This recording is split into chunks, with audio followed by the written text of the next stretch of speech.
Hey gang, John Backrelli here with your Lake St. Clair Fishing Report, brought to you by Sportsmen's Direct. It is Thursday, March 20th, and I guess it's the first day of spring, and you know how you know it's the first day of spring here in Michigan? Because it snows! Because that's what it did out there today. And we started out at like 50 degrees like this morning or last night around midnight, and then it dropped into the 30s, and then it snowed. And then tomorrow wind's going to switch back around again, and it's going to be 50. And then it's going to, well, we'll get to all that later. That's kind of the weather part. But anyways, it's cold out there right now. It's been snow flurrying, and it's springtime in Michigan. So what can I tell you? Satellite image still shows a small amount of ice up on the east shore of Lake Huron. But other than that, there really isn't any more ice in our vicinity. And unless you go like way over to the east side of Lake Erie or over to Lake Simcoe, and the guys are still fishing on Lake Simcoe. And it sounds like they got more ice over there right now than they've had all season. So if you didn't get enough ice fishing in here on Lake St. Clair, then go east, go to Lake Simcoe. Getting some good fish over there, I guess. And with the way the weather pattern has been, east of us, it stayed really cold. I mean, they could have ice over there for weeks still. It hasn't even pulled away from the shorelines, my understanding. But anyways, drove around a little bit today. Just wanted to verify that the docks were in at all the state boat launches, and they are now. So up at the Selfridge boat launch, which is the end of M59, the docks are all in there now. Or there was one dock, I think it was still out. I don't know if they're doing repairs, but anyways, there's docks in, so you can launch there. And that is a good location to get in on some early perch fishing with the lush weed beds up around that area. Those fish come in shallow and up into the corner over there by what we call the barracks, but in over by the Air National Guard base in tight. There's some really nice weed beds, and that's an area that's always good early fishing, as well as fishing from offshore there at the boat launch itself, off the front wall or in the canal there. It's usually a spot that's worth checking this time of the year for perch activity. Then the other boat launch that I checked today was the Clinton River Cutoff, or otherwise known as the Crocker boat launch, and the docks are in there as well. However, you're going to want to pay particularly close attention to the mouth of that canal. That water was relatively low there last year, and now with the water down probably at least another foot, it's even going to be shallower down there at the mouth. So pay real close attention. I haven't had anybody that I know that have launched there yet, so I don't actually have a good idea of what the real physical depth is there at the mouth. And with these wind storms that we've been getting to, places like that Clinton River cutoff boat launch, if we get a really strong offshore wind and it pushes out, another 10 inches of water or so on a strong offshore blow, that water can get even shallower. So you can go out and have it okay, and then coming back in could be not so okay, or if it gets really rough. So anyways, pay attention to that boat launch as far as the water height and wave conditions and all that, because it could become a problem, at least right now with the water as low as it is. It's been a good perch bite going on, but it's been hot and cold in the area, just like the weather. So sometimes the guys are doing really good. The only thing that's been pretty consistent is the size of the fish. So we're still seeing a lot of big fish, not seeing a lot of throwbacks. But with the weather up and down and the wind and everything, the bite's been kind of on and off. They've been getting fish over at the Clinton River, mouth of the Clinton River, which is the Harley Ensign boat launch. They've been getting them down there off that corner by the lighthouse. They've also been getting fish in the Lake St. Clair Metro Park, predominantly in that Black Creek area, and so either by the boat wells or down Black Creek out towards the lake. And that's a lot of water. I mean, it can take a considerable amount of time to cover that water to fish it thoroughly, to find fish sometimes. So. And that's one of kind of the key things this time of the year. If you're a shore angler and you're chasing, especially perch, it really helps to have a couple of guys and spread out And like if you're fishing in the metro park, spread out in the metro park. One guy go to this area, one guy go to the other area, and cover water. Fish like with drop shot rigs or something that you can cast and move and locate fish. And then once you locate fish, then you can kind of change up and fish with a slip bobber or whatnot. But move around, cover water, and find fish. And on in a bigger perspective, if you're with a group of guys, have one guy go to one location, like one guy can go to Harley, another guy could go to Selfridge, another guy go to Metro, and then compare notes, right? And help each other out. So, because these fish are moving around and they may not be in close enough proximity to any one location to have a good day, but if you spread out and move around, you're going to increase your odds and you're going to catch more fish overall. So, just kind of common sense, but try to remind people of stuff like that because it can make a big difference and it'll impact your outing. It'll make the difference between having a day where you get skunked or a day that, you have a pretty good day. Let's see, Detroit River right now. The Detroit River has really picked up significantly. Just checking social media out, some of the charter captains like Michael Downey of Relentless Grind, they're getting into some really nice fish down there on the river right now. This is when you're going to get some of the biggest fish of the year. These early fish a lot of times are some of the biggest fish.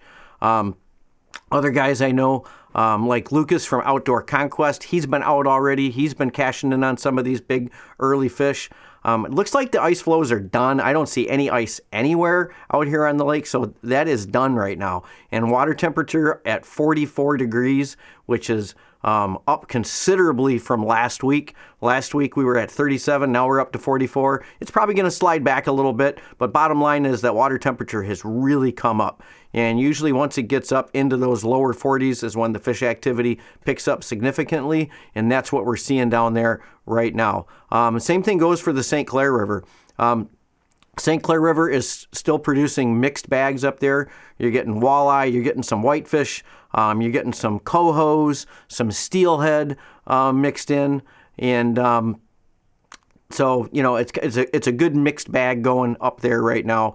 And if you need very specific info for up there on the St. Clair River, because that's quite a bit farther north than what my travels usually take me, you can give Joel Anderson up at Anderson Bait up in Port Huron up there. Give him a shout, and he'd be able to dial you in on what's going on with the current water conditions, like water clarity and boat launches and stuff like that up there. They're a good source of information for up in that area, and it's a little bit out past where I normally get daily information from a lot of times. So give those guys a shout up there.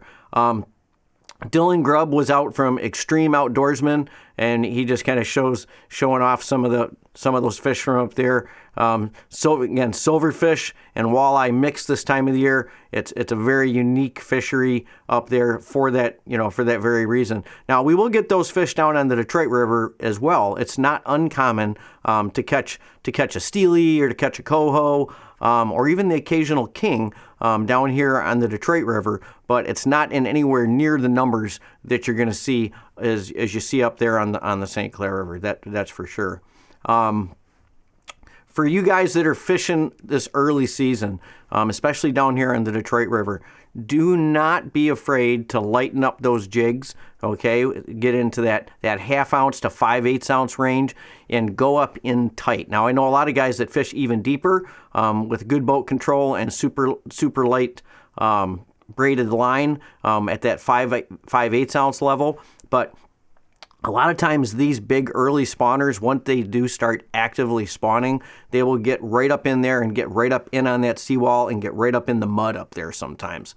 And unless you lighten up your presentation when you go up into those shallow areas, you're going to get hung an awful lot, and you're just not going to have the right feel or presentation with those really heavy 1 ounce jigs that you guys are used to pounding out there in the 20 and 25 foot levels. So it's kind of a tip. Go up and get up in shallow, get up in the mud, and fish those lighter jigs, and you might just be surprised by what you get up in there. Let's see.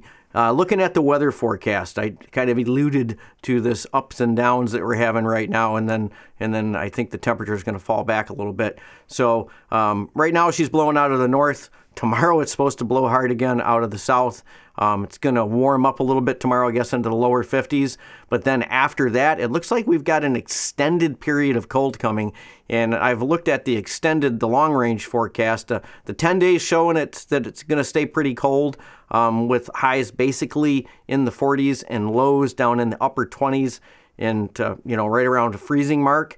But it's looking like we're going to stay in that pattern for maybe the next 10 days to 2 weeks or so. So if that does happen, expect that water temp is going to kind of plateau where it's at, or maybe even fall back a little bit. Okay, because remember, we are getting fed by Lake Huron for the bulk of, for all of our water is coming from Lake Huron, and Lake Huron is a bigger mass of water and it's a lot colder. So point is, if you haven't gotten your boat ready yet, you're not going to miss it. Okay, this run is really just getting going, and with this cold front, it's going to kind of slow things down, and when it's going to give you more time to get out there and take advantage of it. So, and that's been the case here, especially the last 3 or 4 years. We've had a quick warm up, we lose the ice, or we didn't get ice, and then we get a cold spring, and it looks like that's what we're going to have for the first couple of weeks of this spring. Is it's going to be relatively cold, and so that water temperature, I would imagine, is going to plateau right down there into the lower 40s. So it's going to give everybody a chance to react, which is a good thing if you haven't signed up for the Ultimate Walleye Derby, because the Ultimate Walleye Derby is going to be starting in, I think it's about 10 days or so. And you can check those guys out on the ultimatewalleyederby.com, or you can go to their Facebook page and sign up. I know several guys last year that were kicking themselves because they didn't sign up and it cost them a boat. Okay. And I mean that seriously. Some of those fish that won last year were not that big. It's kind of just like our perch contest in the wintertime, right? A lot of you guys were saying, oh my gosh, the cash contest, the biggest fish was only 1.5 pounds, but the overall winner was over 2 pounds. Well, why is that? It's because the pool of people, right? So, if you only get X number of people sign up for that ultimate Walleye Derby, it's only going to be the fish that they catch. So a lot of you guys, I know you're good sticks. Sign up for the thing, and you might be pleasantly surprised with a brand new boat. So anyways, that's my push for that, and I will probably have one of the guys from the show maybe in our next fishing report. I may do a video with them, do a separate one, and we'll talk about the event and talk about what it's all about, and give you guys some more info on that. But looks like we got some colder weather coming, maybe some windy conditions, maybe some snow flurries. Could be a good time to tie up stinger hooks, make jigs, respool the reel, get ready to get out there and take advantage of the great spring fishing that we have ahead of us. Hey gang, if you like our content, hit the little subscribe button and the bell icon, and you'll be notified as soon as we put out new stuff.